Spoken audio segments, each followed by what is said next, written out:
दुष्ट कंस, तू इस सिंहासन पर बैठने का अधिकारी नहीं है।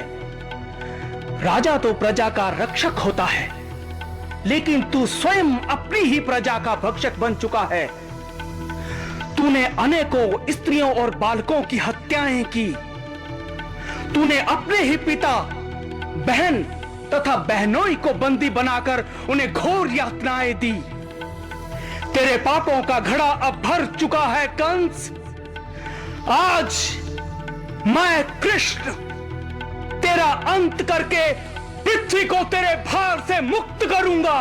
मेरी बात मानिए स्वामी, उन श्याम सुंदर के दर्शन करने से आपका जीवन धन्य हो जाएगा।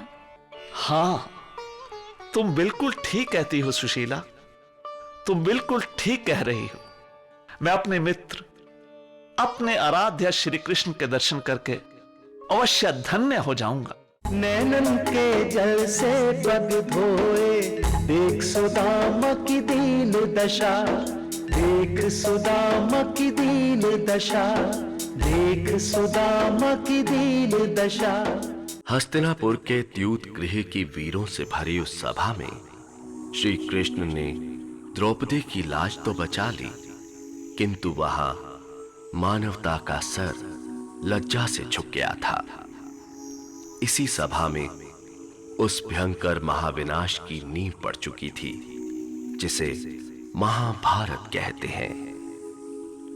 वासुदेव कृष्ण ने इस महायुद्ध को रोकने का बहुत प्रयास किया, परंतु महाराज धृतराष्ट्र की महत्वाकांक्षा तथा दुर्योधन की दुष्टता के कारण ये रुक ना सका। और अंततः वो दिन भी आया जब कुरुक्षेत्र के मैदान पर पांडवों तथा कौरवों की सेनाएं आमने सामने खड़ी थी। इस युद्ध में श्री कृष्ण अर्जुन के सारथी बने, क्योंकि उन्होंने शस्त्र ना उठाने का प्रण कर लिया था। युद्ध आरंभ होने से पहले अर्जुन ने जब अपने सामने पितामह भीष्म, गुरु द्रोण व कृपाचार्य को देखा तो उसके हाथ पांव फूल गए। हे कृष्ण, इस युद्ध भूमि में अपने सामने अपने ही संबंधियों को देखकर मेरा शरीर कांप रहा है, मेरे रोंगटे खड़े हो रहे हैं, मेरा मुख सूख रहा है और मेरा धनुष मेरे हाथ से छूटा जा रहा है। हे मधुसूदन, क्या एक राज्य पाने के लिए मैं अपने कुटुंबजनों का वध कर दूं? जब हमारे गुरुजन, पितामह, पितृगण और भाई ही न रहेंगे तो ऐसा राज्य सुख भला हमारे किस काम का? हे गोविंद, ये पृथ्वी तो क्या, तीनों लोकों का राज्य भी अगर मिले तो भी मैं इन्हें नहीं मार सकता, नहीं मार सकता केशव। मैं ये युद्ध नहीं कर सकता, मैं ये युद्ध नहीं कर सकता केशव, नहीं कर सकता। हे अर्जुन, तुम्हारे मन में यह अज्ञान आया कैसे? मन की इस दुर्बलता का त्याग करो पार्थ, यह तुम्हें शोभा नहीं देती। इस समय केवल युद्ध के विषय में सोचो, केवल युद्ध। परंतु माधव, मैं किस तरह पितामह भीष्म तथा गुरु द्रोण जैसे पूजनीय व्यक्तियों पर बाण चला सकूंगा? मैं अपना धैर्य खो चुका हूं, अपना कर्तव्य भूल चुका हूं। हे केशव, मैं आपकी शरण में हूं। मुझे ऐसा कोई साधन नहीं दिखता जो मेरे इस शोक को दूर कर सके। इसलिए मुझे अपना शिष्य जानकर मेरा मार्गदर्शन करें। हे केशव, मेरा मार्गदर्शन करें। पार्थ, तुम किसके लिए शोक कर रहे हो? जिन्हें तुम अपने सामने देख रहे हो वे तो केवल भौतिक शरीर हैं, नश्वर हैं, उन्हें तो एक दिन मरना ही है पार्थ, क्योंकि जिसने जन्म लिया है उसकी मृत्यु तो निश्चित है। परंतु इस भौतिक शरीर में व्याप्त आत्मा अविनाशी, अजन्मा, शाश्वत तथा अव्यय है।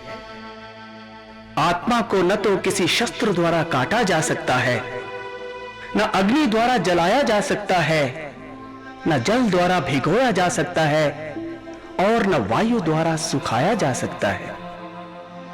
जो व्यक्ति यह जानता है कि आत्मा अमर है, वह भला किसी को कैसे मार सकता है? इसलिए तुम्हें भौतिक शरीर के लिए शोक नहीं करना चाहिए पार्थ। हे वासुदेव, मैं तो अभी भी नहीं समझ पा रहा हूं कि मैं ये युद्ध क्यों करूं। धर्म की रक्षा के लिए पार्थ, धर्म की रक्षा के लिए। मत भूलो कि यह कोई साधारण युद्ध नहीं, बल्कि एक धर्म युद्ध है। आज समाज अधर्म और अंधकार के गर्त में डूबता जा रहा है। कौरवों द्वारा तुम्हारा राज्य भाग न देना और द्रौपदी चीरहरण केवल तुम्हारी व्यक्तिगत समस्या नहीं है पार्थ। जो समाज इंद्रप्रस्थ की पटरानी द्रौपदी के चीरहरण पर चुप रह गया, वह समाज भला किसी साधारण स्त्री के सम्मान की क्या रक्षा करेगा? तुम एक क्षत्रिय हो पार्थ, और क्षत्रिय होने के नाते तुम्हारा कर्तव्य है कि तुम उन शक्तियों को नष्ट करने के लिए युद्ध करो जो शक्तियां इस समाज के शत्रु हैं, और जो महापुरुष इस समय उन शक्तियों के पक्ष में हैं, उनसे युद्ध करने में संकोच मत करो पार्थ। अपने व्यक्तिगत मोह के बंधन से मुक्त होकर लोक कल्याण के लिए युद्ध करो। और क्षत्रिय होने के नाते तुम्हें जानना चाहिए कि धर्म के लिए युद्ध करने से बढ़कर तुम्हारे लिए अन्य कोई कार्य नहीं। अतः तुम्हें संकोच करने की कोई आवश्यकता नहीं है पार्थ, कोई आवश्यकता नहीं है। परंतु वासुदेव, अपने परिवारजनों को मारकर क्या मुझे पाप नहीं लगेगा? हे कौन्तेय, यदि तुम सुख या दुख, लाभ या हानि, विजय या पराजय का विचार किए बिना युद्ध करो तो तुम्हें कोई पाप नहीं लगेगा। व्यक्तिगत लाभ हानि, पाप पुण्य की कामना में मत भटको पार्थ। केवल अपना कर्म करो और फल की इच्छा मत रखो। कर्मण्येवाधिकारस्ते मा फलेषु कदाचन मा कर्मफल हेतुर्भूर्मा ते संगो स्वत्व कर्मणि। हे धनंजय, तुम्हें केवल अपना कर्म करने का अधिकार है, किंतु कर्म के फलों पर तुम्हारा कोई वश नहीं। अतः अपने कर्म में स्थिर रहकर फल की इच्छा किए बिना कर्म करो। यही कर्म योग है पार्थ, यही कर्म योग है। हे कमल नयन, कर्म करने पर उसके सुखद परिणाम की इच्छा तो स्वतः ही मन में आ जाती है। यदि फल की कामना ना हो तो भला कोई कर्म क्यों करेगा? क्योंकि कर्म के बिना तो जीवन संभव ही नहीं है धनंजय। प्रत्येक व्यक्ति को प्रकृति से अर्जित गुणों के अनुसार विवश होकर कर्म करना ही पड़ता है। अतः कोई क्षण भर के लिए भी बिना कर्म के नहीं रह सकता। किंतु तुम्हारे द्वारा किए गए कर्म का परिणाम तुम्हारे वश में नहीं है। अपने मन द्वारा अपने कर्मेंद्रियों को वश में करो पार्थ, और व्यक्तिगत स्वार्थ से ऊपर उठकर लोक कल्याण के लिए कर्म करो। मुझे देखो, तीनों लोकों में मेरे लिए कोई कर्म नियत नहीं है, फिर भी मैं अपना कर्म करने के लिए तत्पर रहता हूं। क्योंकि यदि मैं कर्म न करूं तो यह संसार मेरा अनुसरण करते हुए कर्महीन हो जाएगा। अतः हे परंतप, इसी कर्म हेतु तुम्हारे और मेरे पहले भी कई जन्म हो चुके हैं। परंतु तुम्हें उनका स्मरण नहीं है। क्या कहा माधव? आपके और मेरे कई जन्म हो चुके हैं। हाँ कौन्तेय, यद्यपि मैं अजन्मा तथा अविनाशी हूं, यद्यपि मैं समस्त जीवों का स्वामी हूं, फिर भी मैं प्रत्येक युग में अपने आदि दिव्य रूप में प्रकट होता हूं। यदा यदा हि धर्मस्य ग्लानिर्भवति भारत अभ्युत्थानम् अधर्मस्य तदात्मानं सृजाम्यहम्। परित्राणाय साधूनां विनाशाय च दुष्कृतां धर्म संस्थापनार्थाय संभवामि युगे युगे, संभवामि युगे युगे। हे भरतवंशी, जब जब धर्म की हानि होती है और अधर्म बढ़ने लगता है, तब तब भक्तों का उद्धार करने, दुष्टों का विनाश करने तथा फिर से धर्म की स्थापना करने के लिए मैं हर युग में अवतार लेता हूं। हे धनंजय, मेरी ओर देखो, मुझसे बड़ा तो कोई सत्य है ही नहीं। हे अर्जुन, मैं जल का स्वाद हूं, सूर्य तथा चंद्रमा का प्रकाश हूं, वैदिक मंत्रों में ओमकार हूं, आकाश में ध्वनि हूं तथा मनुष्य में सामर्थ्य हूं। मैं पृथ्वी की आद्य सुगंध और अग्नि की ऊष्मा हूं। मैं ही समस्त जीवों का आदि बीज हूं, बुद्धिमानों की बुद्धि तथा तेजस्वियों का तेज हूं। जो मुझ में मन लगाते हैं, जो मुझे नहीं भूलते, मैं भी उन्हें नहीं भूलता। इसलिए हे पार्थ, मुझ में मन लगाओ, अपना प्रत्येक कर्म मुझे समर्पित करो। ऐसा करने से न तो सफल होने पर तुम्हें अति प्रसन्नता होगी और न ही असफल होने पर तुम्हें दुख होगा। हे अच्युत, हे सच्चिदानंद, आप पर ब्रह्म हैं, परम शाश्वत हैं। ना तो देवता ना ही असुर आपके स्वरूप को समझ सकते हैं। केवल आपको ही आपका ज्ञान है। हे परम धाम, मैं किस विधि से आपको जानूं, कैसे आपका स्मरण करूं? कृपा करके मुझे अपना वो विस्तार बताइए जिसके द्वारा आप इन समस्त लोकों में व्याप्त है। हे श्रेष्ठ धनुर्धर, मेरा विस्तार तो अनंत है, फिर भी मैं तुम्हें अपने मुख्य रूपों का वर्णन करता हूं। सुनो पार्थ, मैं समस्त जीवों में स्थित आत्मा हूं। मैं ही आरंभ हूं, मध्य हूं और अंत भी मैं ही हूं। मैं आदित्यों में विष्णु, प्रकाशों में सूर्य, मरुतों में मरीचि तथा नक्षत्रों में चंद्र हूं। मैं रुद्रों में शिव हूं, सृष्टाओं में ब्रह्मा हूं, यक्षों में धन का देवता कुबेर हूं, वसुओं में अग्नि हूं, समस्त पर्वतों में सुमेरु हूं, पुरोहितों में मैं बृहस्पति हूं, सेना नायकों में कार्तिकेय और जलाशयों में समुद्र हूं, वेदों में सामवेद हूं, देवों में इंद्र, इंद्रियों में मन तथा प्राणियों में चेतना हूं। मैं महर्षियों में भृगु, समस्त यज्ञों में जप हूं, अचलों में हिमालय हूं। मैं वृक्षों में अश्वत्थ हूं, देव ऋषियों में नारद हूं, गंधर्वों में चित्ररथ हूं और सिद्ध पुरुषों में कपिल मुनि हूं। अश्वों में मैं उच्चैश्रवा हूं, गजराजों में ऐरावत हूं तथा गायों में सुरभि हूं।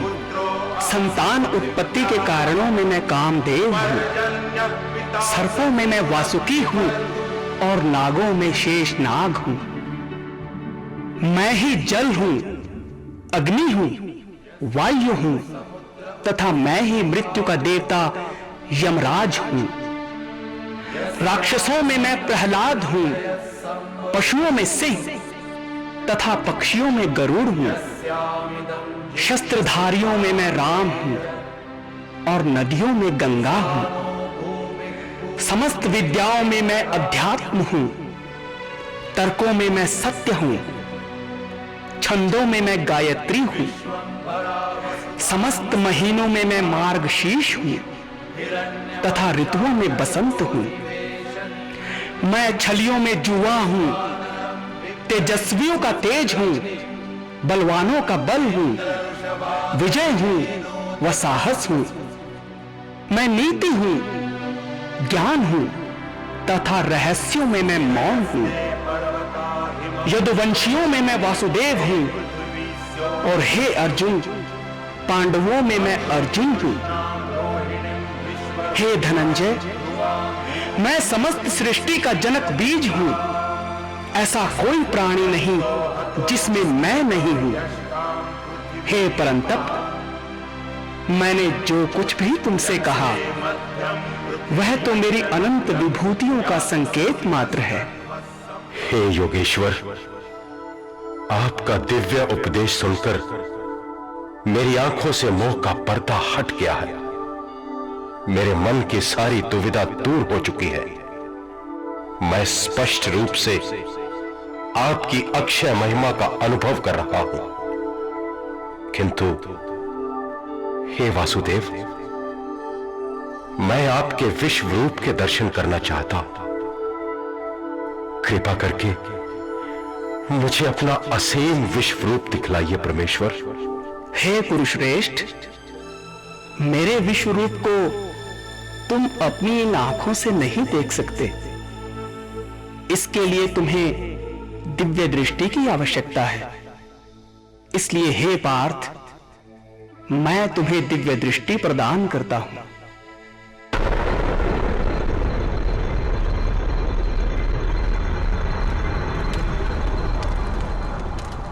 हे अर्जुन, अब तुम मेरे योग ऐश्वर्य को देखो। यहां एक ही स्थान पर चर अचर सब कुछ विद्यमान है। हे परमधाम, हे त्रिपुरारी, मैं आपके शरीर में सारे देवताओं तथा समस्त ब्रह्मांड को देख रहा हूं। मैं ब्रह्मा, शिव तथा समस्त ऋषियों एवं दिव्य सर्पों को देख रहा हूं। हे देवेश, आपके इस विराट रूप का दर्शन करके मैं पुलकित हो रहा हूं, किंतु साथ ही मेरा मन भयभीत हो रहा है। अतः आप मुझ पर कृपा करके अपना दिव्य चतुर्भुज रूप दिखाएं, जिसमें आप शंख, चक्र, गदा तथा पद्म धारण किए हुए हों। मुझ पर कृपा करें प्रभु, मुझ पर कृपा करें। हे कौन्तेय, मैंने प्रसन्न होकर तुम्हें अपना परम विश्व रूप दिखाया है। तुमसे पूर्व मेरे इस रूप को किसी ने नहीं देखा। तुम मेरे विश्व रूप को देखकर अत्यंत विचलित हो गए हो। अतः मैं इसे अब समाप्त करता हूं। अब तुम शांत चित होकर मेरा चतुर्भुज रूप देख सकते हो। हे जनार्दन, आपका ये परम दिव्य चतुर्भुज रूप देखकर मेरे हृदय को अपार शांति मिली है। हे जगन निवास, अब आप कृपा करके अपने दो भुजाओं वाले मानवी रूप में वापस आ जाए। हे वासुदेव, आपका यही रूप अति सुंदर और मनमोहक है। आपके इस मानवी रूप को देखकर अब मेरा मन स्थिर हो गया है, मेरा मोह दूर हो गया है।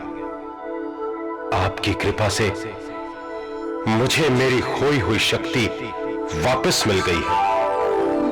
अब मैं संशय रहित तथा दृढ़ हूं और आपके आदेशानुसार मैं अपना कर्म अर्थात युद्ध करने के लिए तैयार हूं। हे माधव, हे परम पुरुष कृष्ण, आज आपने यह अलौकिक गीता ज्ञान देकर मुझ पर जो उपकार किया है उसके लिए मैं आपका अत्यंत आभारी हूं। हे जगतपति, मुझे पूर्ण विश्वास है कि इस दिव्य गीता ज्ञान द्वारा युगों युगों तक समूची मानव जाति का कल्याण होता रहेगा। आपके इस उपकार के लिए मैं आपको बारंबार प्रणाम करता हूं, बारंबार प्रणाम करता हूं प्रभु, बारंबार प्रणाम करता हूं।